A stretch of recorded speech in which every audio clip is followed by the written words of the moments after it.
JoJo's Bizarre Adventure is a franchise that wears its influences on its sleeve. Most know JoJo for its homages to a wide amount of music artists and designers, but what's not normally taken notice of is the enormous horror influence that the series has. I thought that since the franchise has so many things that it pulls from, I might as well dedicate a video to all those franchises. It's Halloween time, and this will probably give you a lot to look up after. Plus, I'll be adding in JoJo specific beings into the mix because why not? They're supernatural and could be scary in some regards, but yeah. So, we're kicking it off with Phantom Blood. The first monster we encounter was one of the most terrifying monsters we have on the normal world. A man with a beard. Nah, I'm just kidding. It's a bald man with a beard. Ghosts! Nah, I'm kidding again. It's a bad father. I'm okay, I was gonna say triple kidding. No, not really. Vampires. Vampirism has an enormous influence over JoJo to the point where you should actually consider reading Bram Stoker's Dracula to see the subtle connections between the two. Then after that, you play Castlevania to put the cherry on top. Not because JoJo pulled from Castlevania because it's the other way around, but more so just because Castlevania is extremely enjoyable. Now, I have a video that goes over vampirism itself in JoJo and how deep it goes with a character like Dio for those that want to look more into it, but basically the attributes to charisma, mystery, and all-around evil that you find in vampires was deeply ingrained when writing Dio. I feel as though vampires were really a huge thing to Araki and him writing them because they're essentially the main monster of JoJo until part 3 is over, because we won't have outright vampires as time goes on, but we'll always have things with vampire attributes or is a vampire in some way, shape, or form when talking about parts 1 and 2. Stan users become the main enemy that we see post 3 and including 3. Next are zombies. The thing about JoJo zombies is that they don't really follow the same conventional way they go about being created. You'd expect some sort of Necronomicon, Deadeye, Simon Belmont on an unlucky night, lightning bolt in the graveyard type of stuff. That first part was bars. All you really have to do is get your blood sucked out by a vampire and then boom, you're a zombie, most likely. Or there's an alternate case where you're resurrected by someone of a certain power, and those types of zombies are a lot more human than zombie because they're aware and able to understand everything that's going on. Those zombies are like the ones of Tarkus and Bruford. Next are chimeras, specifically chimera zombies because Dio's forte isn't in alive things. Dio experimented with fusing a bunch of things together, creating these extremely odd chimeras. And I know that there is actual human and dog fusions in folktales and most likely in franchises before JoJo, but looking at this, we got dog and human, and it was made in the 80s. Like, Show Tucker, you gotta hold that, bro. You're on the wrong side of history, kinda late, man. Wrong side of history for more than one reason, honestly. Cause now we're in battle tendency with the introduction to a new type of beings called Pillarmen, which when trying to make connections, they're not really just one type of thing. The way that they eat people is similar to vampires, but at the same time not, because they can absorb people into their body at a cellular level, and that's how they can eat. They manipulate their bodies to the point of where they can do things like fit into extremely small air vents in comparison to others, and plus their bodies are unreasonably durable to where you can legit just eat dynamite. And also they have their own little battle modes, at least when we're talking about our main 3 pillar men. Questionably 4, because the thing they had going on was like an earth, wind, and fire type of deal, with Cars being the extra and him being light, so I can definitely understand that being the thing that's going on there. On to Stardust Crusaders. Now we have Stans, a visual manifestation of fighting spirit, life juice, a person's psyche, you get the point. The thing is, there's a lot of horror references within them. Well, at least in Stardust Crusaders. So, we'll be going each one with a reference that Araki calls out himself, or vaguely points to. It's stated that the inspiration for strength came down from the tale of the Mary Celeste, since it is a ghost ship. The tale of the Mary Celeste goes down to be this mysterious story of a ghost ship found with none of the members on the ship, and the last log on the ship being 10 days before it was found. It actually has a fairly interesting story that I do suggest people look into if interested. I think my favorite part of the history of it is that it was actually changed to be the Mary Celeste, when it was originally called Amazon, but the name was changed because of all the problems that it had before with things like the sudden illnesses of the members and the original captain dying. Forever, the orangutan stand user of strength has its influence from the movie Link, where a chimpanzee goes against its owners when they try to euthanize him. And you may be thinking, wait, but you just said Forever was an orangutan. Well, he is. And so is the chimpanzee in Link. They had an orangutan playing a chimpanzee. Next is Ebony Devil. The idea of this stand was most likely from a collective of movies from what we're going off of, but primarily as Child's Play.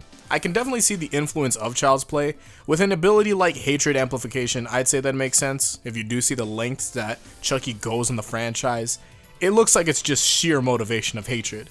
But it's just more so like, dude, just like, hey man, I just want to be in my body, even though I'm kind of immortal in the body that I'm in now. But yeah, that's just how that works. I wouldn't even normally say immortal, but with that franchise showing me how many ways that Chucky can come back, I'd say immortal at that point. On to Yellow Temperance. As simple as it is, this stand is supposed to be a slime. I had the idea that the Blob was supposed to be a direct influence since the Blob is number 12 on Araki's top 20 horror movies. So, The Blob being the movie where the alien blob crashes onto the earth and goes around eating people and grows after doing so, it would make a lot of sense to just connect it over and say, oh yeah, this is Yellow Temperance. So in that merit, I don't really think it'd be that far off. Next is Hanged Man. As to what it is, it's a mummy. A mummy in the world of reflections. Mummy in the mirror. I'm not sure what it could be though. I don't have many ideas on the movies that would coming out before Star Wars Crusaders as to what would be this mirror world that Araki would pull from. Probably in something in folktales, I would think, because there's not really much stuff out there at that time that I would think that involved a mirror world like that. Nor would it involve a mummy at the same time. Now we have Empress, which is meant to be what it is really. A human face tumor. I'm not exactly sure what this could be connecting to either. I know that King Crimson is a similar case because that pulls from Total Recall, from what Araki had said. If you do have an idea what this could be referencing directly for Empress in specific, or anything that doesn't have a movie reference, you just feel free to make some connections. Though I would, like, specifically, you want to double check on release dates of chapters and the movies before doing so. I wouldn't want someone like coming to me and just being all like, Hanged Man is obviously an Oculus reference or something, and I'm just like, come on, what, man, that don't make no sense. Next is Wheel of Fortune. I can't play the music. I would really want to, but I think I'll get copyright strike. Araki states that the influence could have been pulled from either Duel or Christine. And I can see it, especially since Wheel of Fortune, the fight there was extremely Duel, while the idea of the car being somewhat sentient or the fact that it's a stand was most likely pulled from Christine. And I'm loving Stephen King references. Let's go, Araki. Next, Death 13. I love this stand design. It has both elements of a standard Reaper of Death and a Jester of sorts, which I'd say both are pretty scary, but what we're here for lies in its ability. It's believed amongst many fans that this is a potential call to Nightmare on Elm Street, and with Araki's strong involvement in horror, I wouldn't put it past him. Though he hasn't directly stated it though, which means that the connections is more so a hypothesis more than anything. Next is Love Deluxe, but this is more so on the Yukiko arc itself rather than the stand. The arc was meant to hold the similarities to Misery, which was pretty crazy once actually seeing that Araki had made that reference to it, and I was just like, oh wow, this makes a lot of sense that this is happening. Now for the direct movie references that Araki has gone on record to say where his stands draw influence from, there's a gap between Love Deluxe in part 4 to our next stand, Limp Bizkit. Araki had liked the effects on the movie Hollow Man, so that's how he got this stand. Which is actually pretty subtle, just like, oh yeah, I like the thing, I just put it straight in there, so it's actually a nice little thing they got going there. Now that we've finished stands, I should go on to mention this. Araki has made a lot more stand connections before, but they weren't necessarily horror movie references. You'll get subtle references like Coco Jumbo being Gamera, or Red Hot Chili Pepper also being a dinosaur, and Frieza at the same time, but yeah. There's also the last of what we have that connects over to horror stuff, or well, horrific things in general. We have serial killers like Angelo, Yoshikage Kira, and potentially a lot of the people in the Green Dolphin Street prison. I don't have statistics on what the people could be doing there, but it doesn't really matter on fiction or non-fiction because it's Florida. That place is always going crazy. We also have the duo of Chocolata and Secco, and I feel like there's a reference here, but I can't put my finger on it. I felt a connection to Silence of the Lambs, but they weren't really going to the extent that Lecter would. Only thing that you have is a medical background, really. Along with the other things that do exist in the world, we have cult leader Kenzo. We've seen in a recent movie and in Earthbound how scary those can be. And to close it out, we have Stray Cat, a stand cat chimera hybrid type of thing. It's a cat and it's a stand bound to a plant. Why is Stray Cat there? Because cats are terrifying creatures. I think the only thing scarier than cats is like commitment. That's about it. Thank you all for watching. This is going to be my next, well, you already watched it, so yeah, this is my second horror one for the month. And I think I'm going to be doing one more, but I probably won't be able to have it out by the time that I wanted to. So I'll be putting a video before then, and then I'll do the last of it, which is going to be a Hunter video for those interested.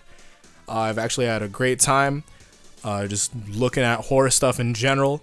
Been really enjoying this month because spooky season is like the best thing of the year, and you know how it be. But yeah, thank you all for watching. Hope y'all enjoying yourself. Tell me what type of movie stuff you're watching, what you've been enjoying as of recent in like the month of October. I'd love to see it because your guys' comments bring me life. Most of the time. Yeah, I love you all. So yeah, hope everyone's doing well, and I hope to see you in the next one. So until then, peace out, and Godspeed.